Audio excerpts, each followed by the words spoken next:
नमस्कार साथियों, कपा क्लासेस में आपका फिर से स्वागत है। आज फिर हम मेंटल एबिलिटी के और सिचुएशन में जो सवाल होते हैं वो लेके आए हैं, जो कि PYQ है हमारे, है ना।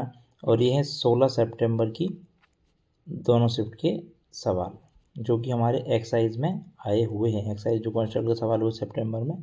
और जैसा कि हमारा मोटो है, नया सीखो आगे बढ़ो, इसको आप फॉलो करिए, आगे बढ़ते चलिए। और टेलीग्राम चैनल को ज्वाइन करिए इस क्लास की, यदि आपको PDF चाहिए। चलिए शुरुआत करते हैं। पहले ही क्वेश्चन है पहली का, वह क्या है जो पंख की तरह हल्का है लेकिन कोई ज़्यादा देर तक नहीं रोक सकता है ना। कौन सी चीज़ है जो पंख की तरह हल्की है लेकिन ज़्यादा, देखो पहली आ गई है। तो धुआं, पानी, सांस और हवा, इसका आंसर है सी, है ना। नेक्स्ट क्वेश्चन है, प्रभावी आत्मविश्लेषण में शामिल है, यानी सेल्फ एनालिसिस इफेक्टिव हो, प्रभावी हो, इसमें क्या क्या शामिल हो सकता है। इसमें केवल पिछले उपलब्धियों पर ध्यान केंद्रित करना, नकारात्मक प्रतिक्रिया अनदेखी करना, केवल सकारात्मक प्रतिक्रिया पर निर्भर होना, ये भी किसी एक चीज़ पर निर्भर नहीं हो सकता। Answer correct will be B, answer इसका हो जाएगा बी। नेक्स्ट क्वेश्चन है, यदि एक कांस्टेबल रात में पीछे से तेज कदमों की आवाज़ सुनता है तो सबसे पहले उसे क्या करना चाहिए। मुड़कर देखना चाहिए, चलते रहना चाहिए, बैठ जाए या पुलिस बुलाए, है ना। पुलिस बुलाना भी ऑप्शन हो सकता है, लेकिन यहाँ नहीं होगा क्योंकि वो आवाज़ सुन रहा है, तो उसको टर्न एंड ऑब्जर्व, मुड़कर देखना चाहिए। तो answer A will be correct, है ना। ये तीनों कर जाए। नेक्स्ट क्वेश्चन है, एक काउबॉय, है ना, काउबॉय तो आप जानते ही होंगे, शुक्रवार पर शहर आता है, 3 रातें रुकता है, फिर शुक्रवार को चला जाता है, कैसे। देखिए फिर से पहेली आ गई है, ठीक है। एक गाय बहू होता है, ठीक है, वो शुक्रवार पर शहर आता है, 3 रातें रुकता है, फिर शुक्रवार को चला जाता है, तो कैसे। समय यात्रा यानी टाइम ट्रेवल कर रहा है वो। उसके घोड़े का नाम शुक्रवार है, कैलेंडर गलत था और उसने गलत गिना, तो ये कैलेंडर गलत था और ये ऑप्शन तो कट गए, है ना। समय यात्रा कर सक रहा है ये, तो इसमें से आंसर होगा उसका बी, है ना। उसके घोड़े का नाम शुक्रवार था। नेक्स्ट क्वेश्चन है, कौन सी आदत पूर्वानुमान सोच को मजबूत करती है। प्रिडिक्टिव थिंकिंग, पहले भी मैंने लिखा था, तो मैं प्रिडिक्टिव थिंकिंग खूब सारा पूछा उन्होंने। मैंने बताया पहले प्रिडिक्शन करना, है ना, पहले से अनुमान लगा देना, है ना, पूर्व अनुमान। सोच को कौन सी चीज़ मजबूत करती है, मान लेना कि कुछ नहीं होगा, आसपास के छोटे बदलाव को अवलोकन, नई जानकारी से बचना, असमान गतिविधियों की अनदेखी, ऑब्जर्विंग स्मॉल चेंजेस अराउंड, इसका आंसर हो जाएगा ए। नेक्स्ट क्वेश्चन है, मानसिक सहनशीलता, है ना, साइकोलॉजिकल रेजिलियंस विकसित करने का एक सामान्य तरीका क्या है ना, जनरल तरीका, कॉमन वे। मानसिक सहनशीलता नियमित रूप से अनुभव पर विचार करना और उनसे सीखना, केवल बाहरी समर्थन पर निर्भर रहना, नकारात्मक भावनाओं को पूरी तरह से नज़रअंदाज करना, या किसी प्रकार के तनाव से बचना। तो इसका क्या होगा, नियमित रूप से अनुभवों पर विचार करना और उनसे सीखना। इससे क्या होगा, आपकी साइकोलॉजिकली आप रेजिलेंट होते जाएंगे। तो यह answer A will be correct.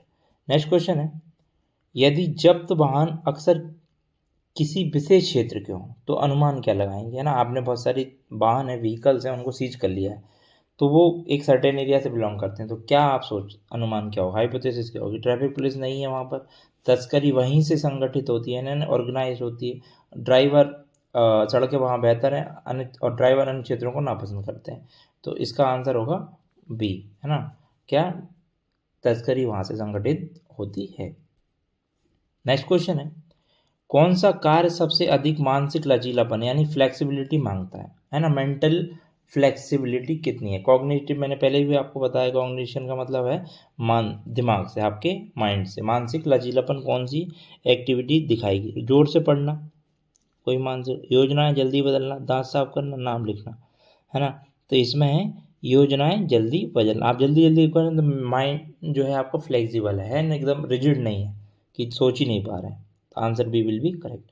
Next question है, ब्रेन स्टॉर्मिंग, सेम पहले की क्लास में ब्रेन स्टॉर्मिंग सीखा है हमने। ब्रेन स्टॉर्मिंग में असामान्य विचारों का क्या करना चाहिए, है ना। असामान्य, अनयूजुअल जो आइडिया आ जाते हैं ना, जिसको एक होता है जनरल आइडिया आना, असमान आइडिया आते हैं, तो उनको क्या करना चाहिए। बिना निर्णय के स्वीकार है, तुरंत हटा दें, लिखना बंद करें, या विचार का मजाक उड़ाएं, ठीक है। तो इसका आंसर होगा बिना निर्णय के स्वीकार। ज़्यादा यहाँ गलत निर्णय नहीं होना चाहिए, बिना जजमेंट, आप बिना उसको जज किए उसको एक्सेप्ट कर लें, ये आंसर है ना। ज़्यादा जज करेंगे तो आप गलत ही फंसते जाएंगे। हटाना नहीं चाहिए, लिखना भी बंद नहीं करना चाहिए, विचार का मजाक नहीं उड़ाना चाहिए। तो असामान्य मतलब समझ रहे, सामान्य से हटकर यानी कि क्रिएटिव, तो उनको जज किए बगैर आप जल्दी से उनको एक्सेप्ट कर लें। तो answer A will be correct. Next question है, गेम थ्योरी में प्रमुख रणनीति क्या है? एक गेम थ्योरी होती है, उसमें डोमिनेंट स्ट्रेटजी क्या होती है? एक रणनीति जो खेल में खिलाड़ी की हानि को कम करती है। दूसरा है एक रणनीति जो खिलाड़ी सहयोगात्मक खेल में अपनाते हैं। एक रणनीति जो बिना किसी इनाम की गारंटी देती है। एक रणनीति जो हर स्थिति में बेहतर परिणाम देती है। तो इसका आंसर क्या होगा? तो इसका आंसर होगा D, gives better result in every case. Next question है, निम्नलिखित में से कौन सा या कौन सी खंडीकरण यानी चंकिंग की रणनीति नहीं है? चंकिंग भी पहले बताया है,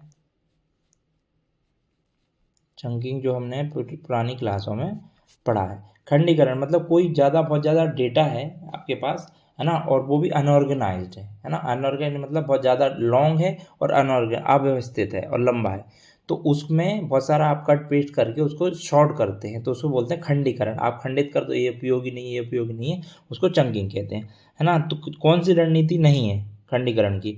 श्रेणियों में विभाजन, विपरीतों का समूह बनाना, दृश्य पैटर्न या यादृच्छिक लिंक बनाना, है ना। तो क्रिएटिंग रैंडम लिंक्स ये नहीं होगा, बाकी ये तीनों हैं। श्रेणियों में छोटे छोटे उसमें बांट लें, विपरीतों का समूह मतलब अपोजिट जो है उनका समूह बनाना, ये अपोजिट है, और दृश्य पैटर्न बनाना, है ना, विजुअल पैटर्न ग्रुपिंग।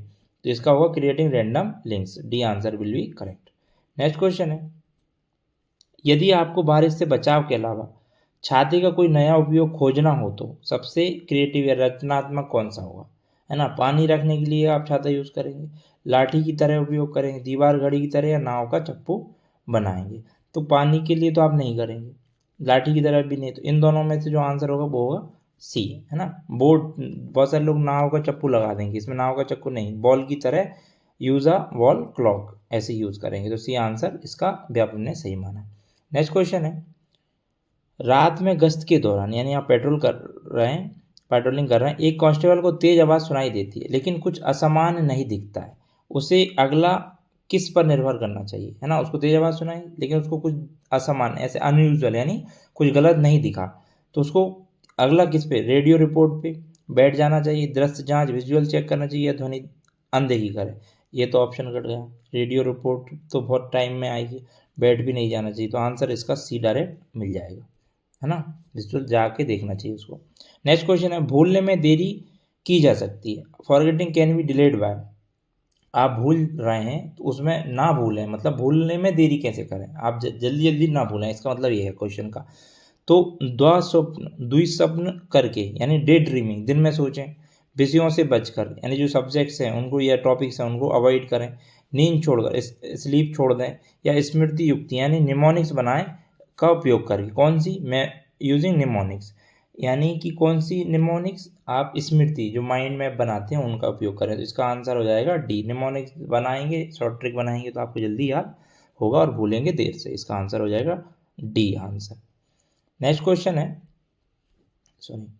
क्वेश्चन है, अगर कोई आदमी संदिग्ध क्षेत्र में तेज लेकिन चुपचाप चले, है ना, बहुत संदिग्ध क्षेत्र है, सस्पिशियस कई रीजन है, एरिया है, और उसमें कोई आदमी तेज चले चुपचाप चले, तो कांस्टेबल को किस पर भरोसा करना चाहिए?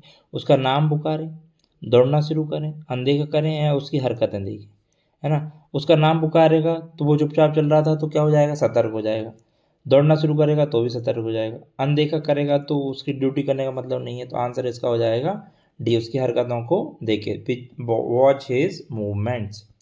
नेक्स्ट क्वेश्चन है, नामों को याद रखने के लिए मज़ेदार कहानी का उपयोग करना क्या कहलाता है ना। आप नाम याद रखें तो मज़ेदार कहानी यानी कोई ऐसे सिली स्टोरी, तो कहानी स्मृति संकेत, तेज अनुमान, जटिल स्मृति, यादृच्छिक चयन, रैंडम सिलेक्शन, ये दोनों कट गए, कोई गैसिंग भी नहीं होगा, तो क्या होगा? स्टोरी का निमोनिक्स बना लो, तो ये आंसर है ना, ये आंसर हो जाएगा इसका। नेक्स्ट क्वेश्चन है, एक एक्साइज कांस्टेबल दिशा की कल्पना करता है और मन ही मन एक मार्ग पर चलता है ना। दिशा की कल्पना कर ली उसने, माइंड में एक दिशा सोच ली और उसी पे मन चल रहा है। यह क्या है? यह स्पेशल वर्किंग मेमोरी है, रिफ्लेक्स यानी स्थानिक कार्यशील स्मृति, प्रत्युत्तर प्रक्रियात्मक या भावनात्मक है। इसका आंसर हो जाएगा ए, स्पेशल। स्पेशल मतलब स्थान, याद रखना स्पेस, स्पेशियल मतलब स्पेस यानी जगह, स्थान। तो ये आंसर इसका सही हो जाएगा। नेक्स्ट क्वेश्चन है, किसी घटना की रिपोर्ट करते समय आपका सिस्टम अचानक से ही रिस्टार्ट हो जाता है, एक एक्सरसाइज क्वेश्चन के तौर पर आपका तत्काल कदम क्या होना चाहिए, है ना। किसी घटना की रिपोर्ट कर रहे हैं और आपका सिस्टम अचानक से रिस्टार्ट हो जाता है, यानी कि सिस्टम मतलब कंप्यूटर सिस्टम, तो आईटी से शिकायत करें, घबराएं, चुपचाप प्रतीक्षा करें या कागज पर लिखना शुरू करें।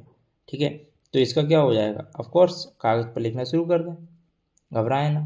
नेक्स्ट क्वेश्चन हो जाएगा, अभ्यास के दौरान परस्पर विरोधी नियम दिए गए हैं, कौन सी कार्यप्रणाली समाधान में सहायक है ना। You are given a set of conflicting rules, है ना, मतलब ऐसे रूल्स दिए गए हैं जो कॉन्फ्लिक्टिंग है, मतलब एक दूसरे से विरोध में आ जा रहे हैं, तो कौन सी समाधान होगा, इसके लिए कॉन्फ्लिक्टिंग रेजोल्यूशन, संघर्ष का समाधान होगा, आंसर सी।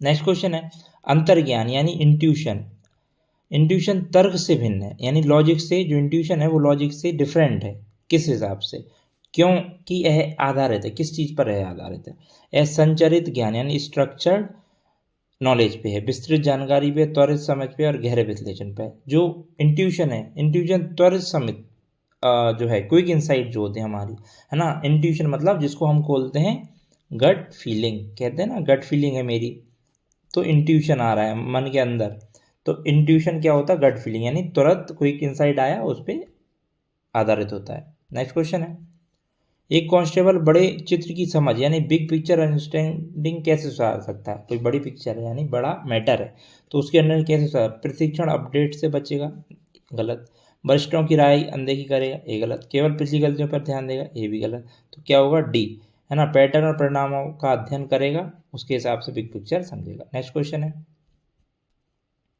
यदि आपको एक महीना अकेले जीने के लिए एक खाद्य वस्तु चुननी हो तो सबसे तार्किक विकल्प है ना, आपको एक महीना अकेले रहना है और उसके लिए भी आपको एक ही खाद्य वस्तु यानी चीज़ चुनी है, मिठाई, मर जाएगा आदमी, खिचड़ी जैसे संतुलित भोजन हो सकता है, पानी और चावल, है ना। यदि खिचड़ी और संतुलित भोजन है तो इसको ही चुनेंगे, पानी भी चुन सकते थे लेकिन इसको चुनेंगे।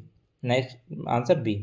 नेक्स्ट क्वेश्चन है, किसी खतरे के बारे में अधूरी जानकारी मिलने पर एक कांस्टेबल के रूप में सबसे अच्छा निर्णय क्या होगा, आपको कोई खतरे की जानकारी मिली है लेकिन वो अधूरी है तो उसके लिए क्या सही निर्णय होगा, बिना स्पष्टता तुरंत कार्रवाई करना, गलत हो जाएगा, खतरे को अनदेखा भी नहीं कर सकते, कार्रवाई से पहले पुष्टि करना और किसी के और के इंतजार करना, तो क्रॉस चेक करना, है ना, क्या सी आंसर हो जाएगा इसका, कार्रवाई से पहले पुष्टि करना कि ये सही है कि नहीं। नेक्स्ट क्वेश्चन है, जटिल परिदृश्यों को संभालने के लिए बुद्धिमत्ता लागू करने का पहला कदम क्या है ना, कॉम्प्लेक्स सिनेरियो है उस पर इंटेलिजेंस कैसे अप्लाई करें, बुद्धिमत्ता कैसे लागू करें, तो इसका आंसर हो जाएगा समस्या को समझना और संबंधित जानकारी एकत्रित करना, आंसर विल बी ए।